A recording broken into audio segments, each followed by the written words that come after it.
Alright, welcome to the first sit-down edition of Tobago Fishing, right?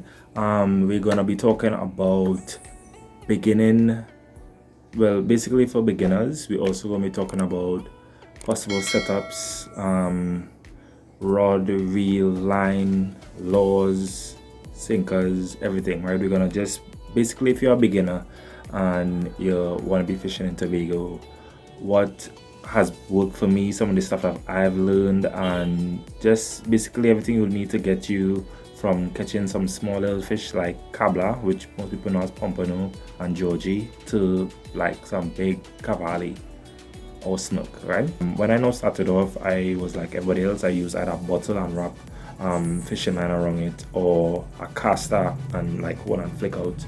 Both was pretty good, but I always had the hard part with me is wrapping it up back. I never like that part, especially when I have a good fish on and the other to wrap. You could miswrap, so I upgraded it. Whenever you buy a rod, you will see the low weight written on it, or you could just use Google to Google it. So my Oglistic GX2 medium, it has a low weight of between quarter ounce to 3/4 ounces, which basically tells you the amount of weight that you should be flicking out. So if you're buying a low or you're buying a spoon, you know, well, okay, this is half ounce or quarter ounce, you could flick it out. Basically in Tobago, plenty people doesn't really believe in using lures or using spoons or using jigs. For those who don't know what a lure is, let me see if I could show you off right here. This is a popper, a top water lure. Basically you throw it out and you retrieve it in a certain way, and it will chug water and it will mimic a wounded bait fish. For those who don't know what a reel looks like, this is a reel. This is one of my Penn Fierce 3s. This is the size 3000. Now, I'm not sure, but I don't think it really matters that much based on the size of the reel, but the size of the reel is supposed to be linked to what you're going to use it for. So if you're using it on the surface at 10-foot rod, you might want to go like 6,000. Most reels are rated by 1,000, from 1,000 go up, 1,000, 1,500, 2,000, 2,500 go up. So the higher the number, the bigger the reel.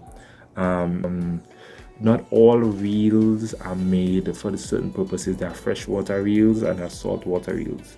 And if you don't know where you're buying, you might just go and pick up a reel, or you might say a combo, like a Shakespeare combo, and just buy it and just say, you know what, I'll go and use this on a boat or use this on the beach and water go with it. No, it doesn't work like that, because if it's not for salt water, they wouldn't be sealed. The internal parts wouldn't be there for salt water. So when salt hits it, whether by a wave or by spray, or even if it gets drop or sand, it's gonna freeze up. It's gonna start to move very, very stiff. Line. We're talking about line.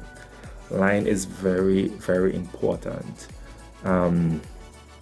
Here's the thing, right? Here's the thing with line. I'm bringing this back, right? The stronger your line or heavier line, so let's say there's a 15-pound line and a 50-pound line, right? 50.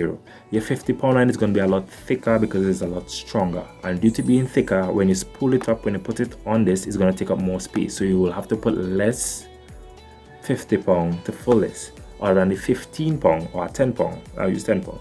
If you put 10-pound on this, it's gonna you're gonna fit a lot more of a 10-pound line on it because it's thinner in diameter, so you'll get a lot more.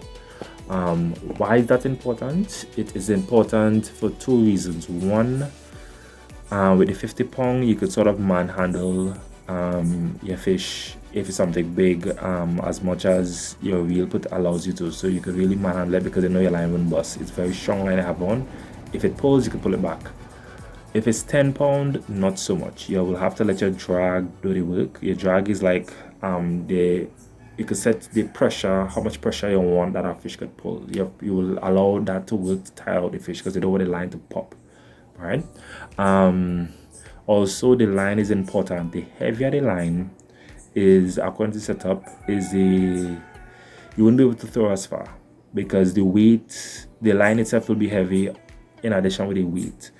If the line is light, the line is thin, you will get a better casting distance. Your lure is going to fly really far, your sinker with your bait is going to fly really far, right? So yeah, you're trading off strength for distance. Yeah, so recap again, if it is that you're going to start, I would recommend rod and reel. I recommend to check your rod and reel. Penn does have some pretty cool setups, like the Penn Fierce 3 that does come to setup. It has some pretty cool setups. Do your research on it before you buy it. Don't buy any rod that throws a very heavy amount for Inshore rod, because you will be spending a lot of money on sinkers. Make sure that you get a good reel. A good reel is very, very important. You don't go into the water with the reel. Well, you could, but just be very careful of salt water getting on it. Wash it out after.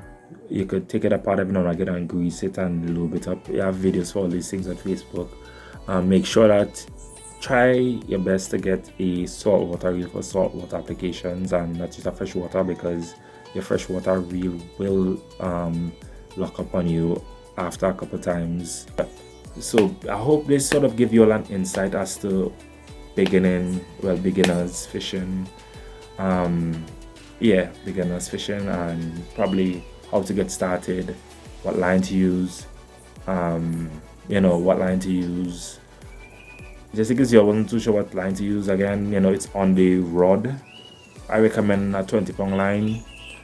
Can't go wrong with 20-pound line. That what I recommend for Inshore as a safety. 20-pound line. You should be pretty good with 20-pound line.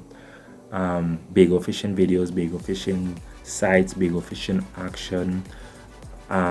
So people just stay tuned, share, comment, like. If you have already subscribed and you need to unsubscribe, then subscribe again and click the notification bell, because I didn't have it on. I'm very new to this thing. So unsubscribe if you're already subscribed. Subscribe again, then click the notification bell on the side, and you'll know when a new video is coming up.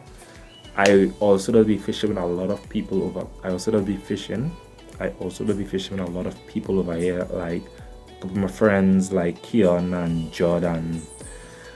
So most likely a good bit of people you should see other people on my trips, right? With Farah and everybody. Farah, yeah, that's my partner in crime.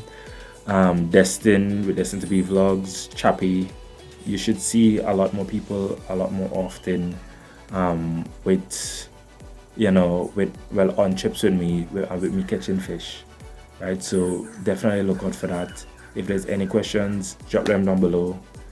I will be happy to help. Other than that, this has been a sit-down session with Bago Fishing, M.Stifler, also known as Cupid. Bye, Z.